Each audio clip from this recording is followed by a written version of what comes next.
Assalamu alaikum wa rahmatullahi ta'ala wa barakatuhu. Wannan sirrin da kuke gani, zan iya ce muku mutum biyu zai iya amfani da shi. Ma'ana, ko idan kai kana almajiri, mace ta kawo maka ƙorafi game da abin da zan yi bayani a kai, za ka iya aiwatar mata da wannan sirrin. Idan kuma za ta iya yi da kanta, shi ma duk zai yi. Kun fahimce ni? Wannan shi ne juyo da hankalin miji, ya kasance koyaushe yana sauraron ki. Ka rubuta shi kamar yadda ka gan shi haka. Duk wannan mimun ɗin da aka sa, sai a saka sunan shi a ciki. Idan aka saka sunan shi, to insha Allahu a farar takarda ake rubuta mara zane. Idan kai haka, sai ka zo ka nannaɗe layar da farin zare. Akwai wani turare da ganye, zan ce muku ma ganye ne, ake ce masa ganyen albarka. A kwanakin baya na yi magana a kansa, to wannan karan ma gashi Allah ya sa na sake dawowa game da shi. Wannan ganyen albarka na wajen masu hayaƙi zaka.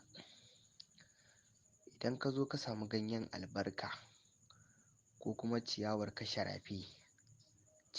kasharafi, duk wacce ka samu yanayi, amma an fi da ganyen albarka. Sai ka samu layar, sai ka turara ta.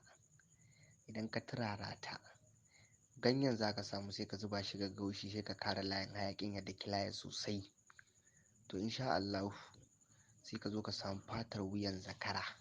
Zakara dai wanda kuka sani namiji, fatar wuyansa. Sai a ɗauki wannan laya, sai a rufa da wannan fatar wuyan zakaran. Idan an rufa, sai a kuma samu wata fata, sai a kuma ɗora a rufe complete.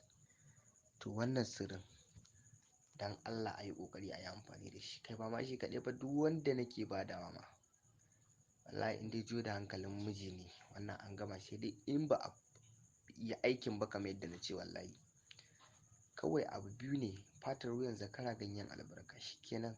Layar ya kasance koyaushe tana tare da ita a jikinta, ko kuma ta aje ga ɗakinta. Duk yana yi. Kun ji yadda sirrin yake. Ko ta aje ga ɗakinta, ko kuma ta samu layar tana yawo da ita duk inda za ta. Wannan shi ne juyo da hankalin miji, ya kasance koyaushe yana sauraron ku. Ƙaramin almajirinku ne, sarki mai siddabaru. Kafi mutum, Allah ya fi ka. Dan Allah a daina ɗaukan sirrika na ana tura group ba tare da izini na ba.